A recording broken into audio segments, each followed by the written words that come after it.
పుణ్యక్షేత్రమైన తిరుమలలో ఓ అమ్మ క్షమించరాని నేరం చేసింది. పెంచిన మమకారాన్ని మర్చిపోయి అహంకారంతో చిన్నారిని బలిగొంది. మొదట తప్పిపోయిందని డ్రామా ఆడి ఆపైన ఎక్కడుందో చెప్పాలని కన్నీళ్లు పెట్టుకొని చివరకు దోషిగా తేలింది. ఆధారాలు లేక ముగిసిందనుకున్న కేసును పోలీసులు రీఓపెన్ చేయడంతో అసలు కథ బయటపడింది.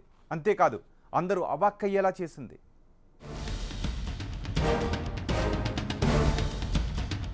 ఈమె పేరు జ్యోతి. బతుకు తెరువు కోసం కర్ణాటక నుంచి ఆంధ్రప్రదేశ్కు వచ్చింది. అప్పటికే పెళ్లై కూతురున్న దేవరాజ్ అనే వ్యక్తిని రెండో పెళ్లి చేసుకుంది. కూలి పని చేసుకుని జీవనం సాగించేవాళ్లు. ఓ రోజు మొదటి భార్య కూతురు ఆరోగ్యం బాగాలేకపోవడంతో హాస్పిటల్కు తీసుకెళ్లిన ఆమె చిన్నారి కనిపించడం లేదని ఏడుస్తూ ఇంటికి చేరింది. ఏం తెలియని అమాయకురాలిగా అందరినీ నమ్మించింది.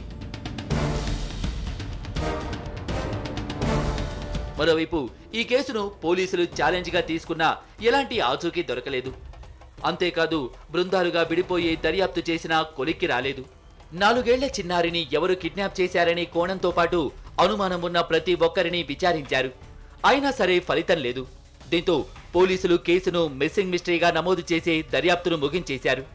అదే టైంలో రాధ తల్లిదండ్రులు మళ్లీ కర్ణాటక వెళ్లిపోయారు. ఇంకో ఆగస్ట్ 24 లాస్ట్ ఇయర్ మనకు ఒక ఫిర్యాదు రావడం జరిగింది ఇక్కడ తిరుమలలో 1 టౌన్ పోలీస్ స్టేషన్కు. ఆ ఫిర్యాదులో భాగంగా ఇక్కడ సివిల్ వర్క్ చేసుకున్నటువంటి దేవరాజు అనేటువంటి అతని 4 ఇయర్స్ డాటర్ రాధ అనేటువంటి ఆమె కనిపించట్లేదని చెప్పేసి మనకు ఫిర్యాదు రావడం జరిగింది. కట్ చేస్తే పోలీసులు కేసును రీఓపెన్ చేశారు. అనుమానం వచ్చి తల్లిని సవతి తల్లిని విచారించారు. ఆగస్టు 24, 2016న మిస్ అయిన 4 ఏళ్ల పాప రాధను ఎలాగైనా పట్టుకోవాలని వేగంగా దర్యాప్తును మొదలుపెట్టారు. ఈసారి పోలీసులకు ఆధారాలు చిక్కటమే కాదు, హంతకురాలు ఎవరో కూడా తెలిసిపోయింది. చిన్నమ్మే గొంతు నిలిమి కర్రతో దాడి చేసి చంపేసిందని తేల్చేశారు.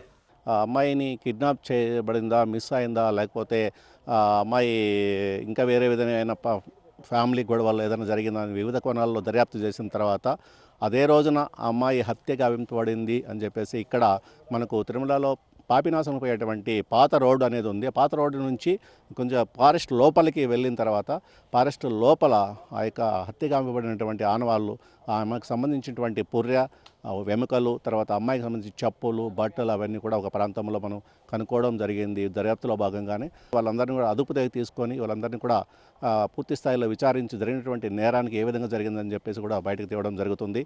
ఇందులో నేరస్తులపైన కఠినమైనటువంటి చట్టపరమైన చర్యలు తీసుకోబడుతుంది. హాస్పిటల్కు తీసుకెళ్లిన చిన్నమ్మ అక్కడి నుంచి పాపను దట్టమైన అడవిలోకి తీసుకెళ్లింది.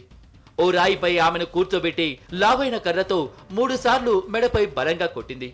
ఆ తరువాత చిన్నారి వేసుకున్న ప్యాంటుతో ఉరిబిగించి ఊపిరాడకుండా చేసింది. చనిపోయిందని నిర్ధారించుకున్నాక అక్కడి నుంచి ఇంటికెళ్లి రాధ మిస్ అయిందని భర్తకు చెప్పింది.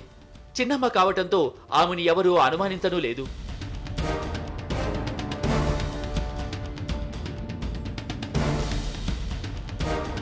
చిన్నారిని అతి కిరాతకంగా చంపేసిన నిందితురాలు ముందస్తు ప్లాన్ ప్రకారమే ఇదంతా చేసిందని పోలీసులు తేల్చేశారు. ఆమెకు జయానాయక్, నీలూబాయ్ అనే 2 వ్యక్తులు సహకరించినట్లు పోలీసులు గుర్తించారు. అంతేకాదు చిన్నారి పుర్రెతో పాటు అవయవాలు దొరికిన చోట క్షుద్ర పూజలు జరిగినట్లుగా పోలీసులు అనుమానిస్తున్నారు. విచారణలో పూర్తి వివరాలు తెలుస్తాయని వారు చెబుతున్నారు. పాప మిస్ అయినట్టు పోలీసుల్ని తప్పుదోవ పట్టించడం, ఇవన్నీ కూడా కేసు కంప్లైంట్ భార్యలు, మొదటి భార్య రెండో భార్య ఇద్దరు కలిసి ఉండడం వల్ల పోలీసులు ఇంతకాలం వీళ్ళని సస్పెక్ట్ చేయడంలో అన్ని ఆధారాలు సేకరించి ఈ గత 10 రోజులుగా ఎస్పీ మేడం గారి ఆదేశాల మేరకు ఎక్కువ స్పీడ్ వేగవంతం చేయడం వల్ల దీంట్లో పలు రకాలైన ఆధారాలు పోలీసులు లభ్యం చేసుకొని తద్వారా వీళ్ళందరినీ కూడా విచారిస్తే వాళ్ళంతటా వాళ్ళు వచ్చి నేరాన్ని జ్యోతి ఒప్పుకోవడం, తద్వారా ఈ నేరానికి ప్రోత్సహించిన జయానాయకు, నీలుబాయ్ కూడా వీళ్ళు వాళ్ళ ప్రోత్సాహంతో ఈ నేరాన్ని పాల్పడినట్టు ఆమె ఈ యొక్క నేరానికి అంగీకరించినట్లు స్పష్టంగా తెలుస్తుంది. మరోవైపు మగపిల్లాడి కోసం రెండో పెళ్లి చేసుకుంటే ఆడపిల్లను దారుణంగా చంపేసిందని తండ్రి ఆవేదన చెందుతున్నాడు. ఇలాంటి అన్యాయం ఎవరికీ జరగొద్దని, అసలు ఆమె ఇలా చేస్తుందని ఊహించలేదని దేవరాజ్ కన్నీరు పెట్టుకున్నాడు. నాకు 2 పెళ్ళి అయినాయి. నీకు ఫస్ట్ మొదల భార్య పెళ్ళి అయిన తర్వాత 3 కూతురు అనేసి నాకు మగబిడ్డ కావాలనేసి నేను 2వ పెళ్ళి చేసుకున్నాను.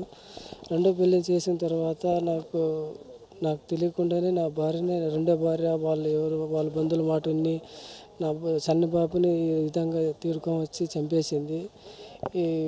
ఎందుకంటే ఈ విధంగా ఎవరు కానీ ఏమీ చేయకూడదు. రెండో పిల్ల కానీ ఎవరు చేసుకోకండి. ఎందుకంటే నా బాధ చూస్తుంటే మీకే తెలుస్తుంది. అమ్మ ఎవరికైనా అమ్మే. అలాంటి అమ్మ 4 ఏళ్ల చిన్నారిని చంపేయటం ప్రతి ఒక్కరిని కలిచివేస్తోంది. అంతేకాదు ఆమెకు కఠిన శిక్ష విధించాలని చిన్నారి కుటుంబ సభ్యులు డిమాండ్ చేస్తున్నారు.